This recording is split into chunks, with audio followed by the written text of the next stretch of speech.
The Fibber McGee and Molly Show.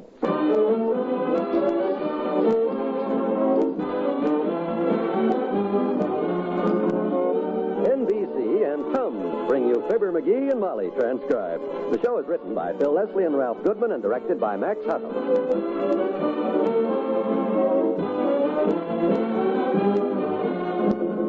Fibber and Molly will be with you in a minute. This is Don Wilson with a message for people who can't get to sleep at night, for the thousands who lie awake because their stomachs are churning up too much excess acid. That's when a handy roll of Tums can be worth its weight in gold for fast, don't-wait relief. All you do is take 1 or 2 Tums whenever excess acid keeps you tossing and turning, or as a nightcap when going to bed. See if you don't fall asleep more quickly and feel lots fresher next day. Yes, Tums neutralize excess acid in record time and require no water, no mixing, no waiting. That's why millions always keep Tums handy on the bedside table or in a pocket or purse for top-speed relief whenever acid indigestion occurs. So don't wait. Get a roll of Tums today. Still, only 10 cents.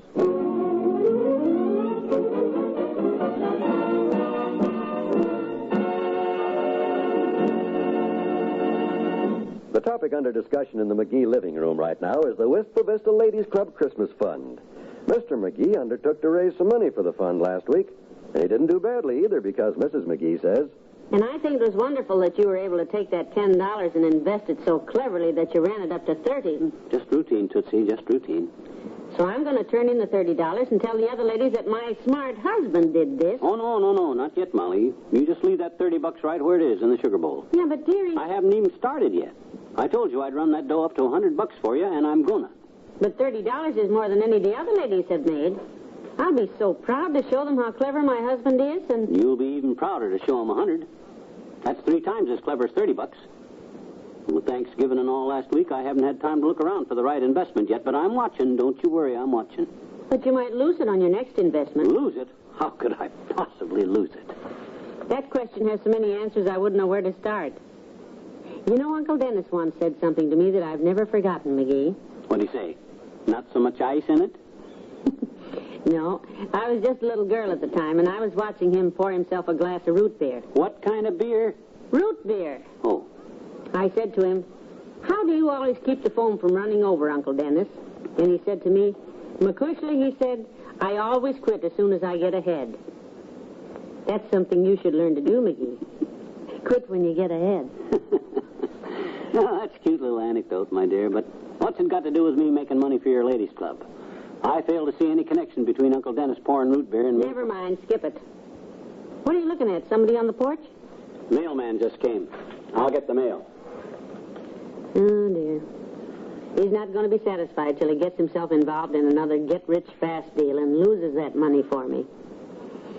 Oh, well, I'll take $10 of my own and donate that to the ladies' club if I have to, because... A lot of mail, Molly. Good. Here's a letter for Wimp. I told the mailman to drop his stuff off here as long as Wimp's staying with us till his wife gets back. Good idea. Here's a letter for you. Oh, thank you. The rest is just bills and circulars. Who's your letter from? Well, from Aunt Sarah. Ah, dear, sweet, loaded Aunt Sarah. Bless her rich old bones. What's she beefing about now? Did the income from her diamond mines drop from $8 million to $7 million this week? No, she's very happy about everything. Good. Just a note to say she's spending the winter in Florida, having a wonderful time, and wishes we were there. Oh, she does, huh? Well, that can be arranged. All she has to do is send some plane tickets and fix us up with a beach house, and I'll be happy to put aside this exciting life temporarily just to make the old girl happy. You're sweet. After all, kiddo, if a guy can't do something for a rich old aunt once in a while... I'll write and tell her you're willing to make the sacrifice, sweetheart. Now, if you'll take Mr. Wimple's letter upstairs to him. Oh, I don't want to disturb Wimp right now. He's having too much fun. What's he doing? He's practicing his nose. His nose? That's right. He's been saying yes to Sweetie Face so long he forgot how the other word sounds. So he's walking around the room saying, no, no, no. No. Yeah, that poor guy. Oh, hey, look at this. What? This ad from the camera shop. Photography contest. $50 prize for the most unusual snapshot of the week.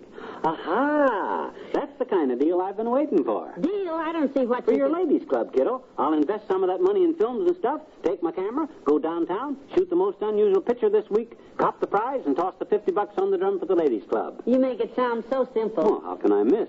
With that camera of mine. Ah, my little old German Anthrax with the F-33 pure glass lens that I wanted on the Elks Club punch board in 1937.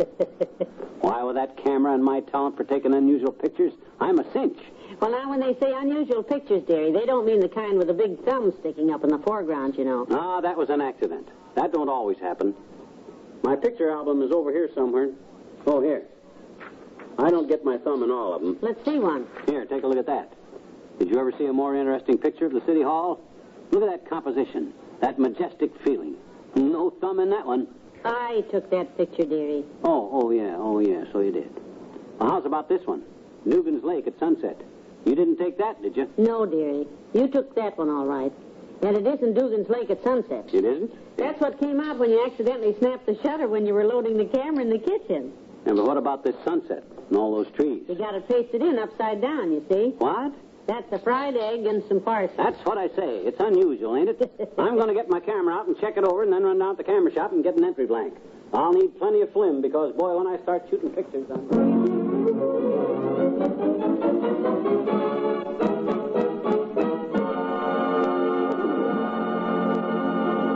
There's more fun with the McGees shortly. Faith in God has always been a cornerstone in American democracy. And since our first beginnings, America's religious institutions have strengthened the fabric of our daily lives. Among other things, religious faith stabilizes the family and holds it together. Attendance at churches and synagogues builds the moral and spiritual character of our people and helps them to be tolerant, responsible citizens. Religious leaders have always been distinguished in the giving of personal guidance to those with pressing problems. In our armed services, chaplains of all faiths give comfort and moral armament to those who fight for freedom. Clearly, then, religion plays a great role in our way of life, a role that grows in importance each day in a world where moral and spiritual values are too easily exchanged for material and selfish values. We urge you, therefore, to attend church or synagogue with your families regularly and to support your community church during the current Religion in American Life campaign. Light their way with faith. Bring them to worship this week.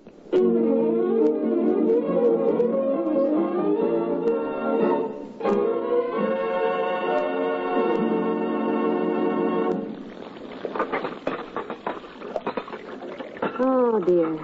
Dishes. Yes, Bertie. I just get the lunch dishes washed, and it's time to dirty them for dinner again. I think I'll just leave them out and... What was that noise? I hope we're not... Oh, it's you, Mr. Wimple. You don't have to knock on the kitchen door before you come in. We're very informal around here, as you should know. Well, thank you, Mrs. McGee. I wonder if I could have a glass of water?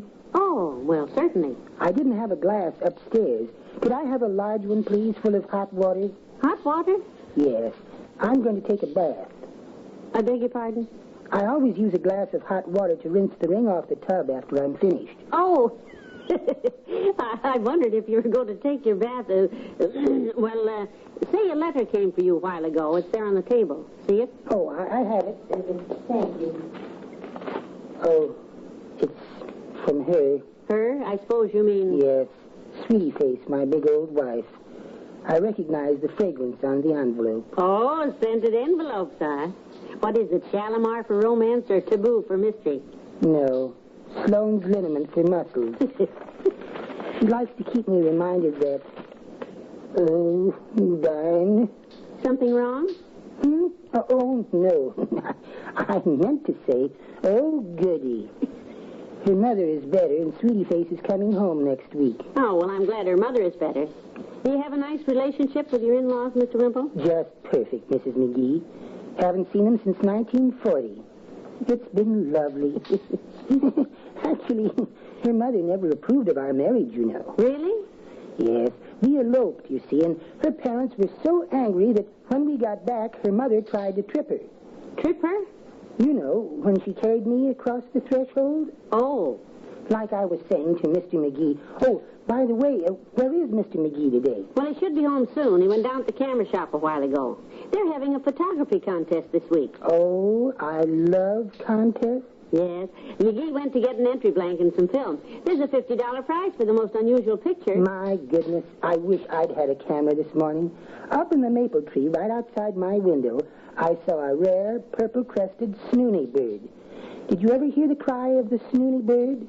Oh, I don't know, Mr. Wimple. I'm not very good at recognizing bird calls. I wouldn't know the cackle of a grackle from the shriek of a shrike.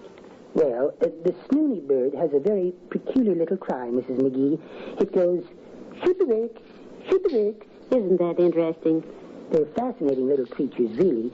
The snooty bird lays a six-sided egg with spots on each side, you see. No. Yes. And in the springtime, all the little male snoonies gather in a circle to choose their mate. How cute. In the center of the circle are two of these spotted snoony eggs.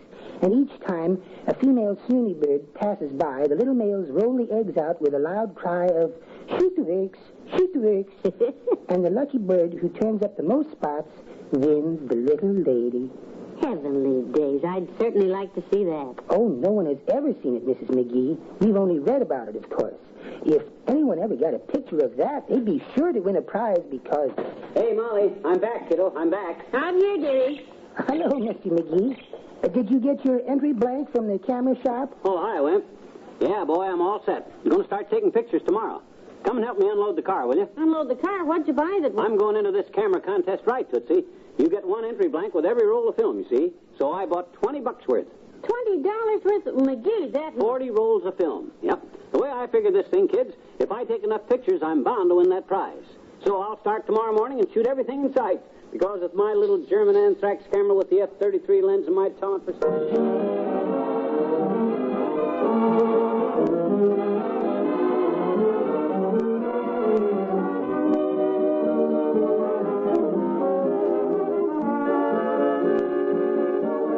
We'll say goodnight to Fibber and Molly in a moment.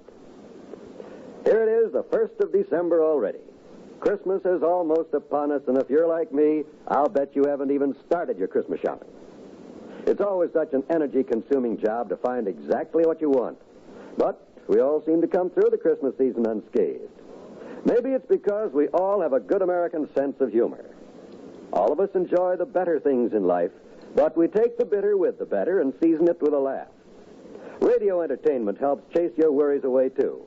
When you sit back and relax and lose yourself in the hilarious adventures of such comedy stars as the great Gildersleeve, you're just joining millions of Americans in a typical Wednesday night habit. Groucho Marx is another comedian radio listeners from coast to coast enjoy every Wednesday night. Why don't you make it a regular habit to set your radio dial to this same station every Wednesday evening for the best in comedy entertainment? Wednesday's Wonderful on the NBC Radio Network.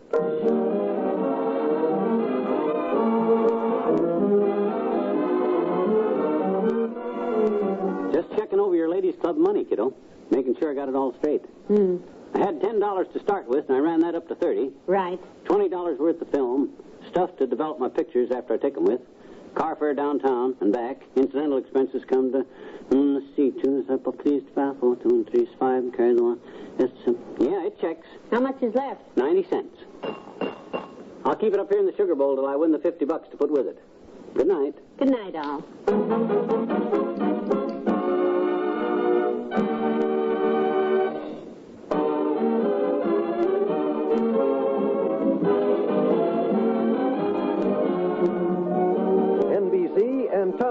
Have brought you the Fibber McGee and Molly program transcribed with Bill Thompson as Wallace Wimple. This is John Wald inviting you to be with us again tomorrow night for another visit with Fibber McGee and Molly.